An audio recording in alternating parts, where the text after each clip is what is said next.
Good evening, Scotland. Good evening, social media land. I hope you are well. Welcome to that late Friday night show here on Caledon Radio. It is Friday, the 27th of May, 2022.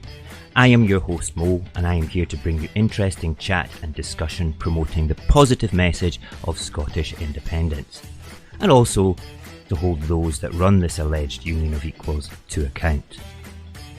On tonight's show, we will be talking about that dragon we have to slay called the Union propaganda machine, and with that understanding of the UPM, we shall have a closer look at one of the arguments that Project Fear likes to use to scare soft yes voters into remaining in the Union. Not bad for our first show, eh? Shall we begin? Yes.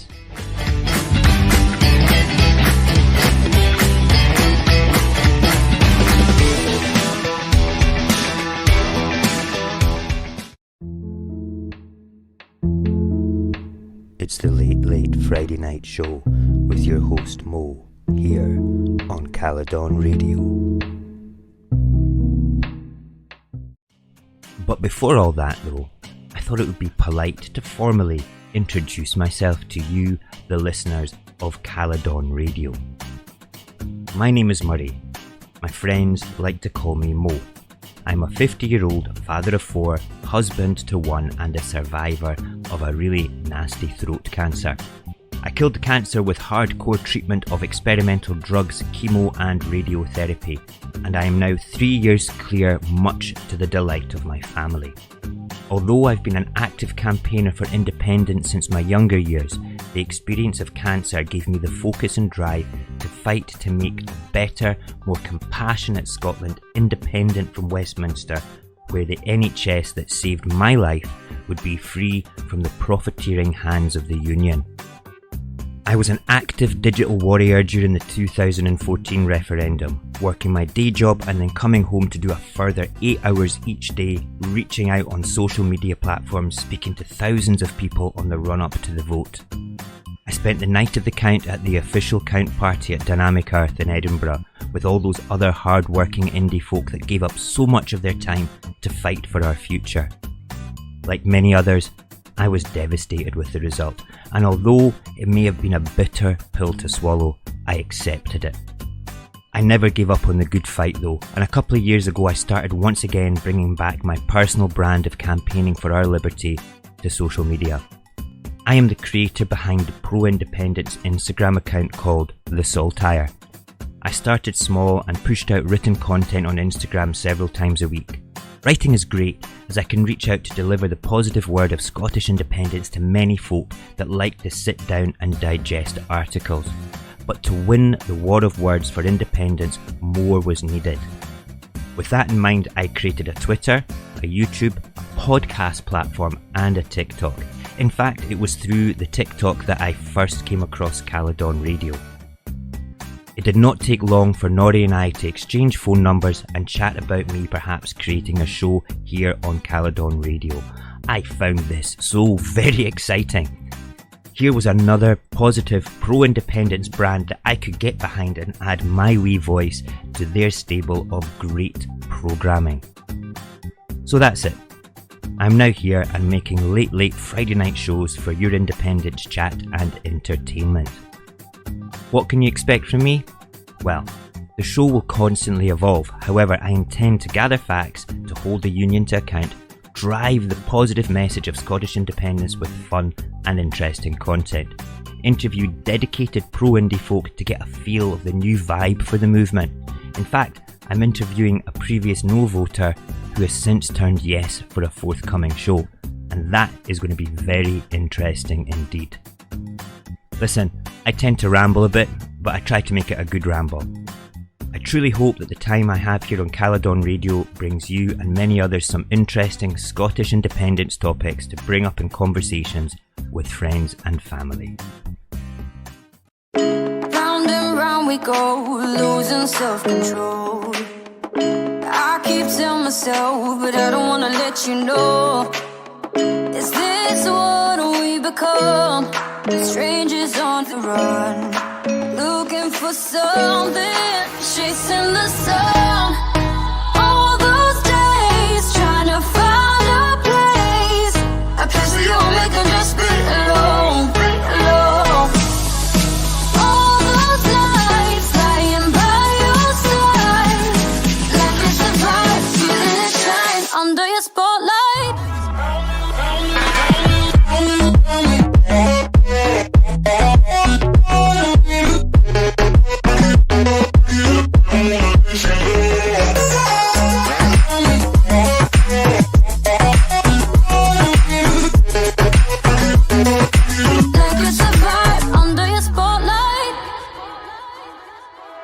That's the way every day goes. Looking back, I know we started falling.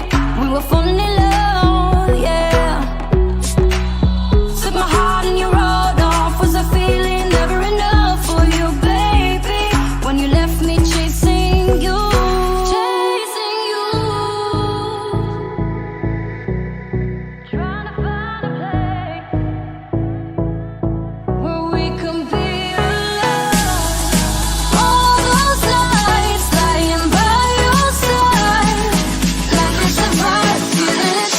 Under your spotlight.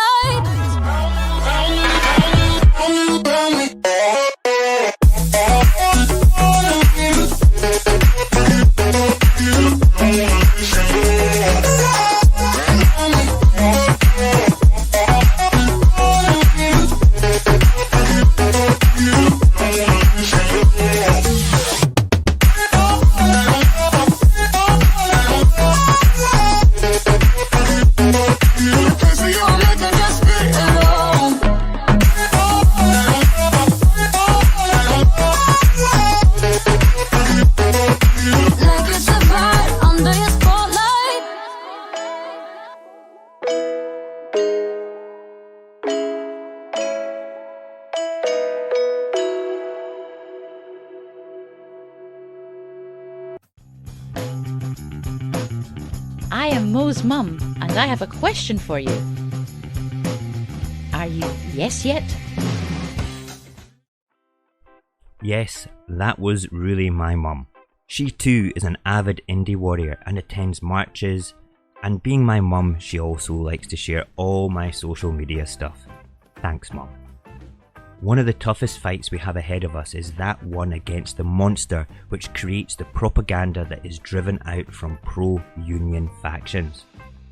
The following report I recorded earlier this week highlights the need for us to have our own pro-independence media, video, audio and written, and why we need to band together and share all those quality creators' work to deliver a constant pro-independence message. This is why I feel that Caledon Radio will play a vital role bringing our message to Scotland come Indy Ref 2. Let's hear what I had to say about the union propaganda machine.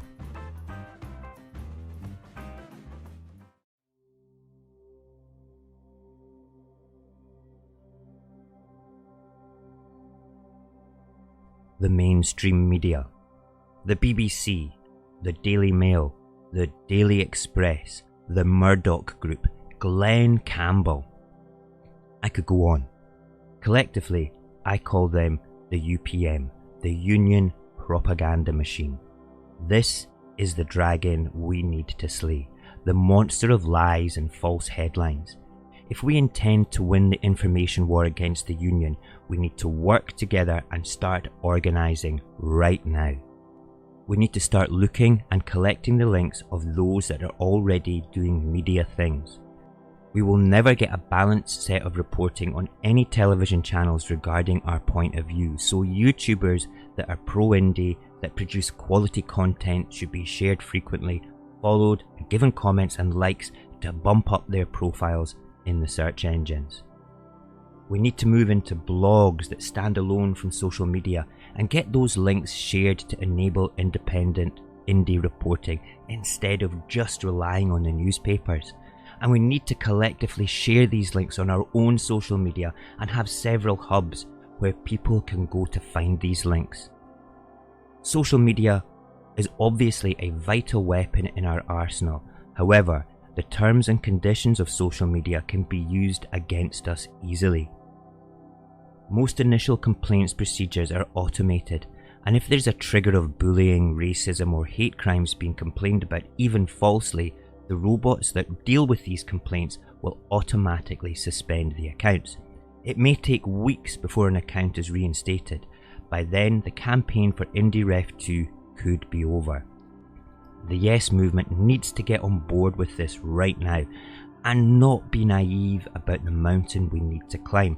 My Twitter has already been attacked by the unionists on that platform using the complaints procedure. They said I was pushing out hate and racism against English people because I was pro-independence, and my account was basically blocked for about 4 weeks. This isn't good. So we just have to be careful what we're pushing out there. It's vital that we send the positive message and not a totally constant critical message. We might end up with a critical message forced upon us, but at the end of the day, we need to take the moral high ground and deliver that constant positive message. That doesn't mean that we can't hold the union to account by any means or form. It just means that we have to constantly be doing the right thing as individual warriors fighting for independence upon social media. There's already an app called The Hub, which is a great way to share information, events and articles that carry our message, but we need more central points like this, with perhaps just links to those creators doing the good job that we need. If you have any great links, blogs or creators that you would like me to look at, please get in touch via personal message on the Instagram page. In the meantime, get sharing and following and get making all that good stuff that delivers the positive message of Scottish independence. Together, we can slay the dragon.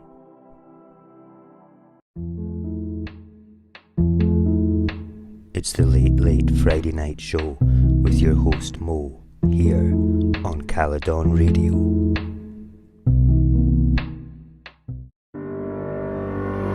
Here I am, know it's been a while. I was in denial about my love. Here I stand, I know I walked away. Had to find the person I'd become. I was high and I was low, moving mountains, rain and snow, but I felt that I was further from the truth. Dark and stormy night, rolling thunder, flashing light, heard a whisper in the night, and it said, you should go back home, go back home, go back home, go. It's been there all along. You should go back home, go back home, go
My name is Hero, and I have a question for you. Are you yes yet?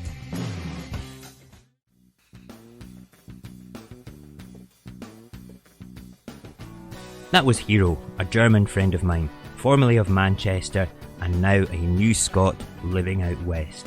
He too is an avid indie warrior.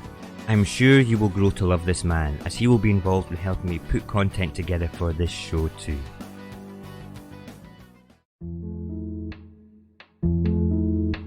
It's the late Friday night show with your host Mo, here on Caledon Radio.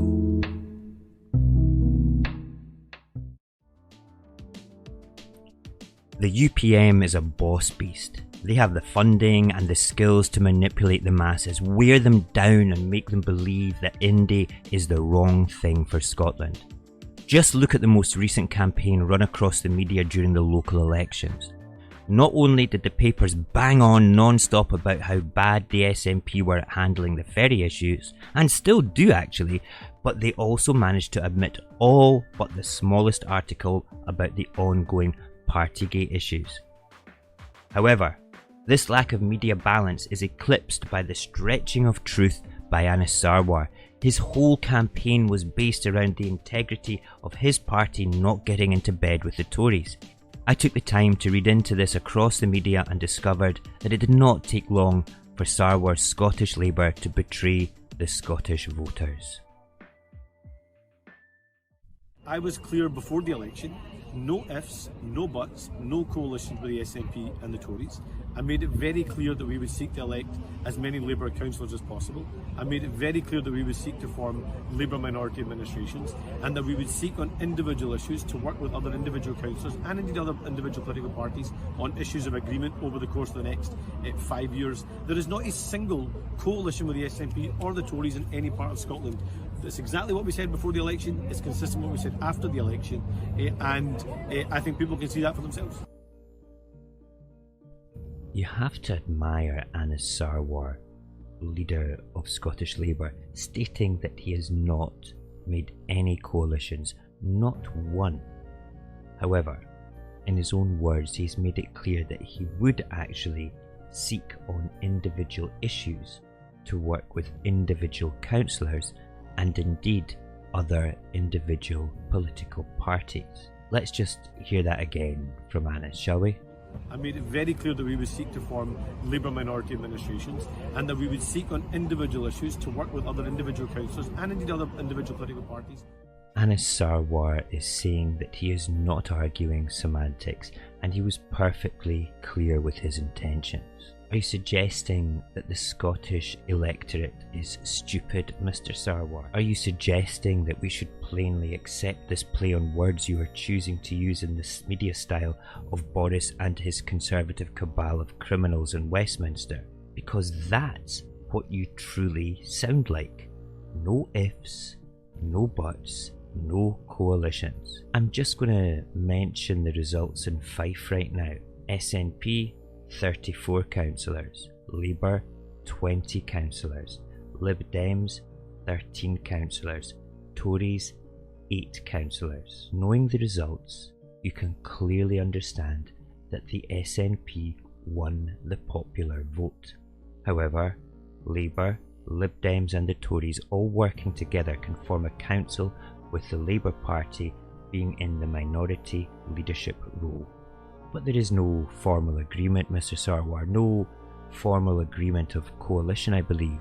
You're just working with individual councillors and individual political parties on individual issues, just like you've said. You know this is absolute nonsense. Let's just understand how a minority council is formed, shall we? To form any council, including a minority council, negotiations take place to ensure the future working council has a majority of councillors working together towards common goals. These negotiations may or may not become public record and could be done via back channels and done informally, say. However, what will without a doubt become public record is the formal motion within the council chambers to formalise the creation of the council.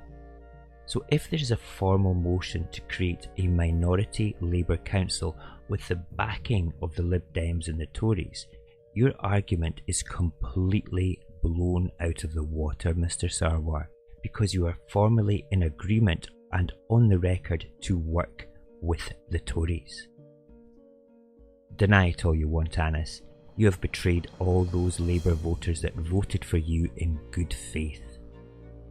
I am sure all your gains in this election give you the impression of success up here in Scotland that Labour is on the rise again. Very doubtful. I bet your voters are truly looking on at you with utter contempt, simply because I'm pretty sure they hate the Tories more than they hate the SNP. And remember, the SNP made gains too, and we're not allying ourselves with parties that starve children, and we have won pretty much every election since 2014. That should tell you something, and that it's clear the people of Scotland want change. Labour, Lib Dems, and especially the Tories cannot provide this, so by working in coalition on the record in a council motion, you have made your bed with blue sheets, Mr. Sarwar. I actually truly look forward to seeing you working in politics in an independent Scotland very soon, Anis. We could ride the line waves together, ignore all the sound waves. How do we get so brave? How do we get so brave? And we could ride the tidal waves together, escaping all the gamma rays. Tell me, how do we get so brave? Tell me, how do we get so brave?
My name's Robert, and I have a question for you.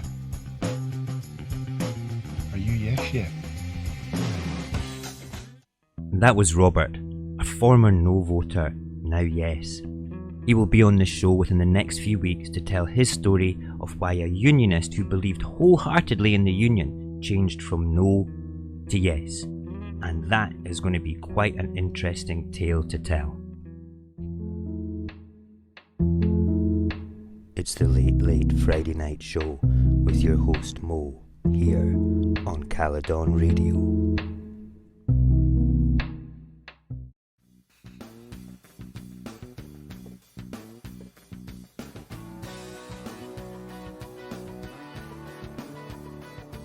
We talked earlier on about the need for Scotland to prepare for the onslaught from the Union propaganda machine.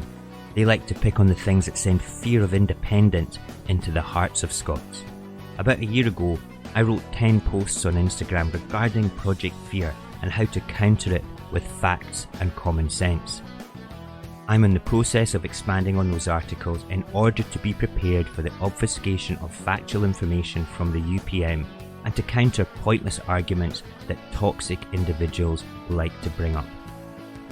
The first part of this is about the economy and trade, because with these two things all in place working perfectly well, Scotland will thrive.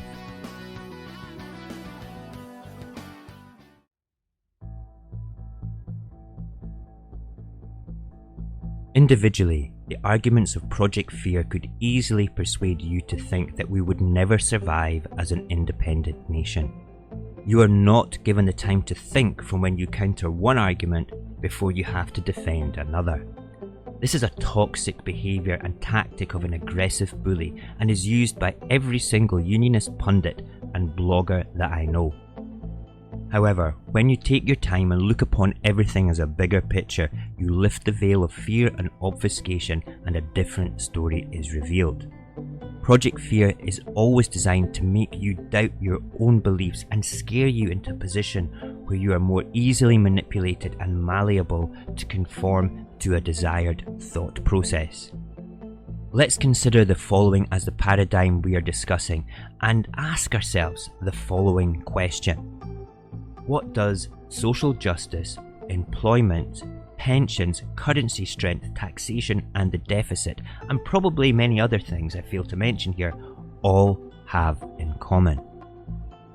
The answer is the economy. And Scotland has a great economy. But it's not just the economy that links all these things. It is in fact a spider's web of interconnected macroeconomic and political policies that, while Scotland is devolved, does not have full control over. For example, social justice cannot come without the money to pay for it, which comes from ironclad taxation of a strong economy that will be boosted by our own currency. Currency strength cannot come unless we deliver on our own borrowing and have a trustworthy reputation with our global trading partners, i.e. a strong economy. So you can see how it is circular and intertwined. It is so very important that you feel the vibe of it being all connected, like any other normal independent nation does. Scotland, Wales and Northern Ireland are unique with their place in the world for not having normality.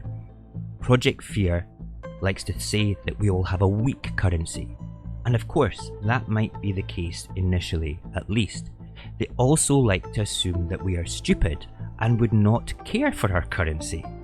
Of course, a currency left without care and not managed as part of a bigger picture will always remain weak. Considering then the web of interconnected factors that maintain and operate a country are so very normal to others and allow them to survive happily as independent nations. So why not here? Well, of course here. We can have this. We just have to have the confidence to take that step forward and vote yes. That step may be scary, and truly it is.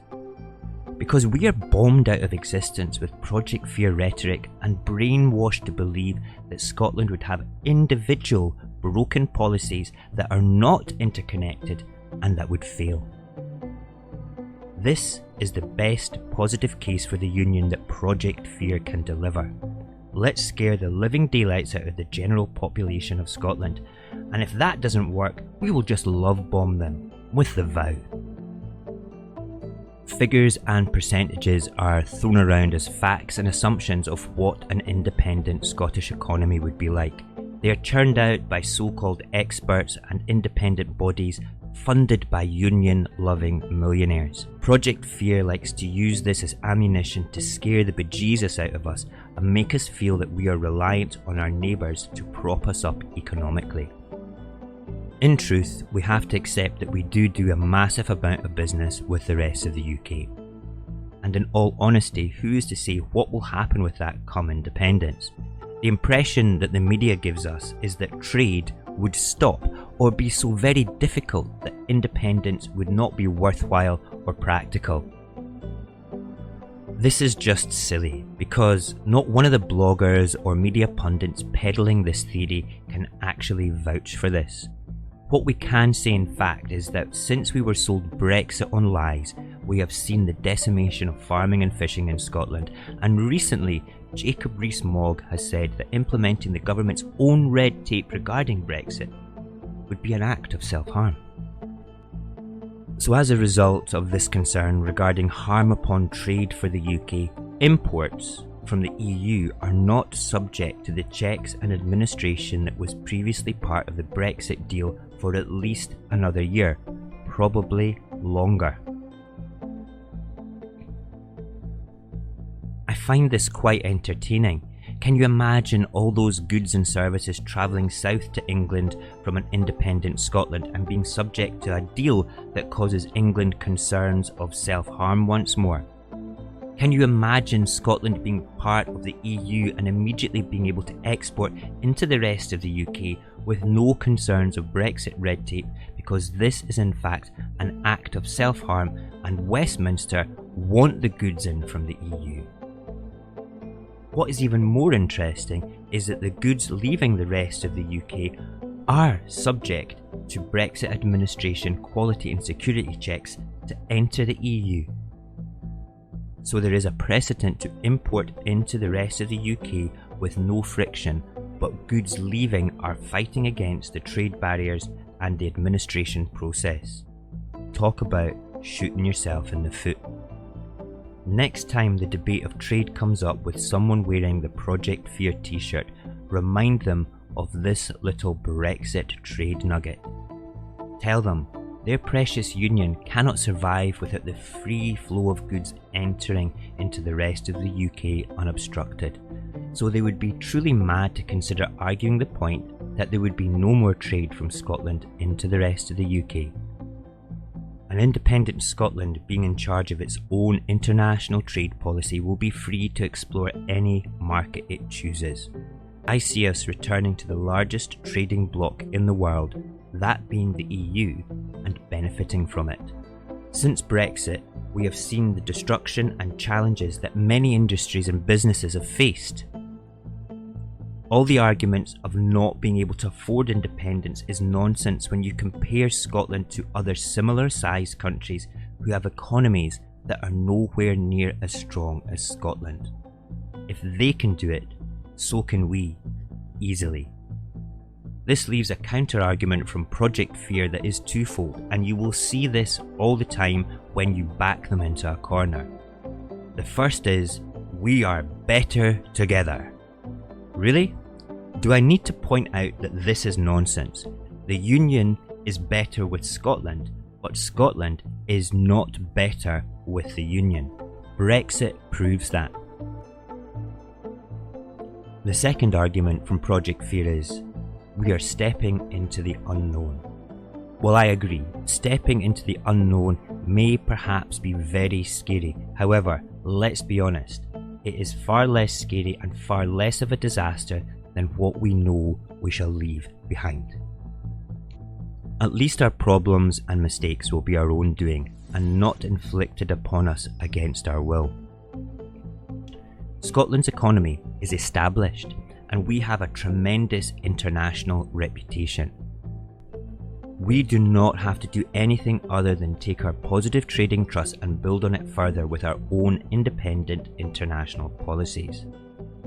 The only time that we have ever shot ourselves in the foot was in 2014 when we agreed to remain in the UK so we could remain in the EU.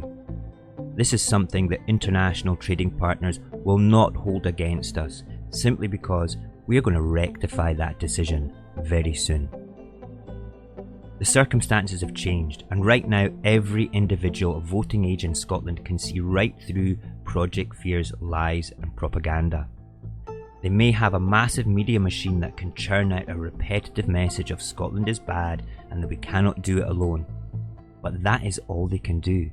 There is no positive argument for the union, just hate, criticism and fear. Soon more and more people will understand the positive message of Scottish independence and will flock to the Yes movement. I am not the only one talking about these ideas, and I will not be the last. And soon enough, more Scots will come to terms that the union is nothing but a toxic ex that does not want to let go of its more affluent and likeable partner.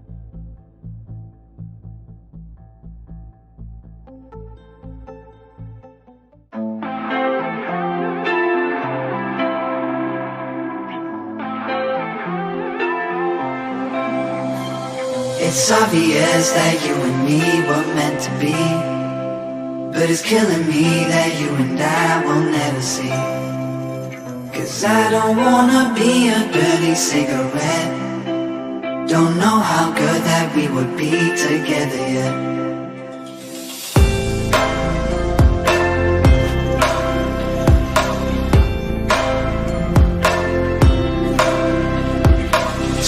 And you're as pretty as can be, and you're trying to see how good a man will drop his knee. But a cigarette kills you slow and it ain't good for you. You only call me when you got that stress in you. Girl, you might regret dressing up on me. Now you're thinking about the times that it could have been. 'Cause you went and settled for what you want instead of settling for what you need.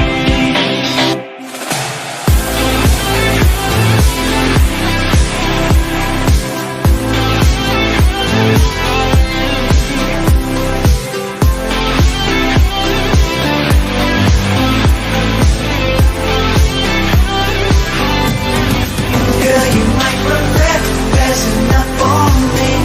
Now you're thinking about the times that could have been. 'Cause you went and settled for what you wanted instead of settling for what you need.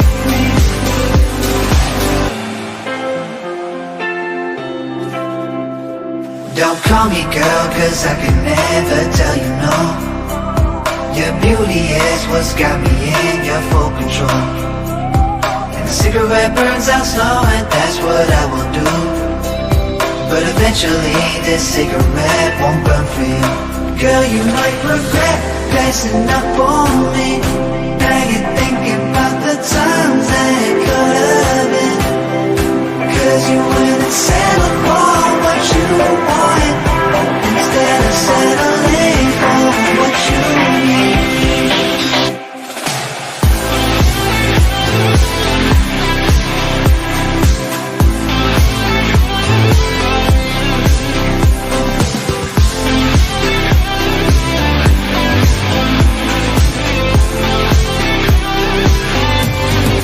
Girl, you might regret passing up on me. Now you're thinking about the times that could have been. 'Cause you went and settled for what you wanted instead of settling for what you need.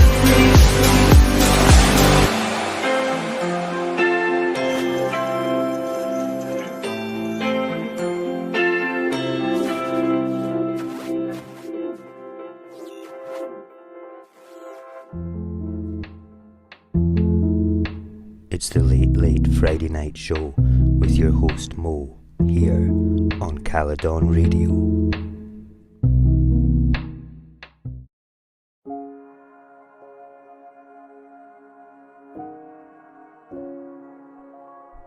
Okay, I'm going to wrap up tonight's show and briefly talk about that massive elephant in the room that many of us look upon with utter disgust. And that is Johnson's legacy, Partygate.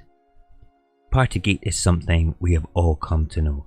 I don't need to tell you what it's about.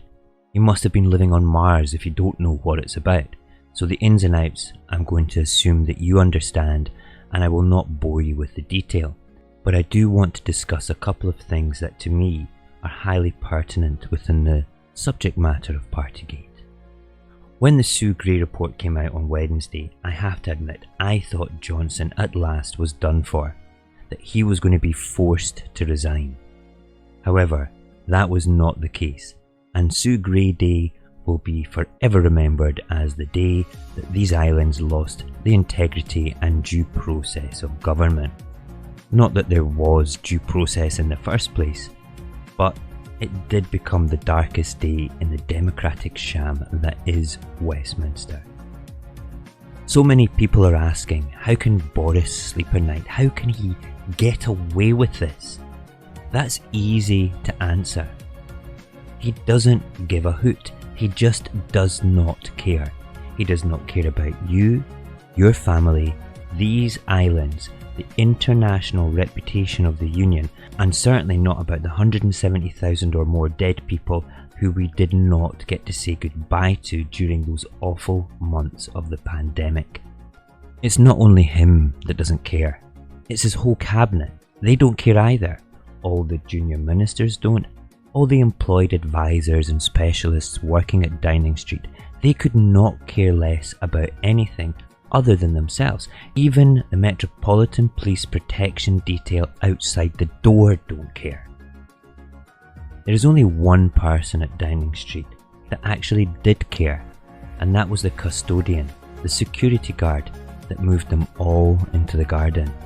I bet he cares because he's on minimum wage and has a family to support and actually lives in the real world where we follow the rule of law. Now, Johnson wants the British people to move on. And you know what? Most people probably will, because next week these islands celebrate the Queen's Jubilee. He is counting on you not caring because you'll all be distracted by massive flag displays, parades, and royal waves. The whole Jubilee thing is an utter farce while he remains in office. I am no royalist, but I do respect the historical milestone Elizabeth has reached. But to have that contemptuous, selfish man-child celebrating with the country he has just let down to extremes is another insult inflicted upon us all. Every single one of you waving your flags, attending your street parties during this Jubilee should remember, your Queen's celebration has been tarnished by a man incapable of being realistic about his own flaws. A man that parties while the Queen buried her husband. He cannot see past himself, and when the Sue Gray report came out, on that day, it proved the level of his narcissistic ego and genuine contempt he has for everyone, including the Queen. There's only a handful of Conservative MPs that have the courage to do the right thing and demand his resignation. The rest are a joke and are now officially tarred with the Boris brush, except they're actually worse because they empower him to continue his behaviour. I mean, do you really think he's going to change? Ask yourself this. If your child lied to you about playing with a toy that you specifically said for them not to, would you confiscate the toy? Perhaps. What if they broke the toy and lied about it? Would you accept their apology? Probably yes. It's your child, and if they're showing remorse, you're going to forgive them. Johnson may act like a child, but he is the Prime Minister of these islands. Your child does not make life or death decisions. Johnson does. Your child can be forgiven for lying. Boris cannot, because he is supposed to be the pinnacle of integrity on these islands, an example of leadership that we can look up to. He has a proven track record of letting everyone down and then getting away with it. He's not going to change, ever. We could have him running these islands. Oh wait, let me rephrase that. We could have him ruining these islands until the end of January 2025. Because that is the latest time a date can be set for the next general election for Westminster. That is 2.5 years away. Look what he's done in the first half of him being in office. He's just pushing and pushing and taking, and the fact that he has not resigned only proves my point that he does not care. I am sure he goes back up to the PM's residence and sits on that awful sofa with that awful wallpaper and laughs about his day at work with Carrie. And the fact that this appears not to be real to him, that it's just a laugh to him, is pretty disgusting. So what's my point here? It's simple. First Minister Sturgeon, I know you're recovering from COVID right now, but you need to start the firing gun. You need to let loose your Indy warriors. You know things are getting far worse now than we could ever imagine. We hold the power to our future. We can move forward with independence and step into a more positive Scotland, and that step into the unknown will be very scary, of course, but it's not going to be as scary as what we know we shall leave behind. The power lies with the people. Don't let anyone ever tell you otherwise. We Scots are sovereign in our own lands, and we have the power to choose our own government, and we can certainly start the wake-up call to the rest of the people of these islands that Johnson is totally unfit for office. George Orwell stated this best. But the pros, if only they could somehow become conscious of their own strength, they would have no need to conspire. They would only need to rise up and shake themselves like a horse shaking off flies. If they chose, they could blow the party to pieces tomorrow morning. Surely, sooner or later, it must occur to them to do it.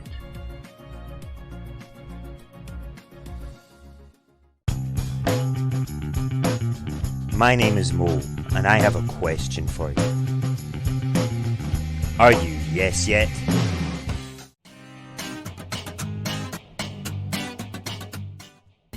Yes indeed, are you yes yet?